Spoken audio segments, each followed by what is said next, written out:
మీలో ఎంతమంది కొబ్బరి మొవ్వు ట్రై చేశారో కామెంట్ చేయండి. కొబ్బరి మొవ్వు అంటే ఏం లేదు, కోకోనట్ ట్రీ ఉంటుంది కదా, కోకోనట్ ట్రీ స్టెమ్‌నే తెలుగులో మనం కొబ్బరి మొవ్వు అని అంటాము. దీనివల్ల అయితే చాలా హెల్త్ బెనిఫిట్స్ ఉన్నాయి.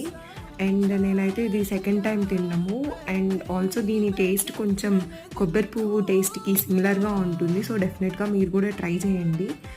అయిపోయాక ఇంకా మేమైతే వెళ్ళి ఫ్రిడ్జ్ క్లీనింగ్ అయితే స్టార్ట్ చేసాము.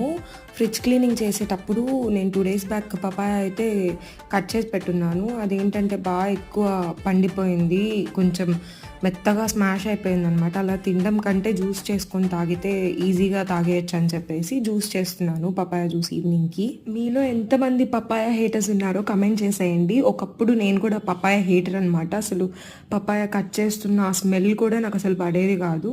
బట్ ఇంకా పపాయ హెల్త్‌కి మంచిది అని చెప్పేసి నేను ఇంకా అలవాటు చేసుకున్నాను. మన ఛానల్‌ని సబ్స్క్రైబ్ చేసుకోకపోతే వెంటనే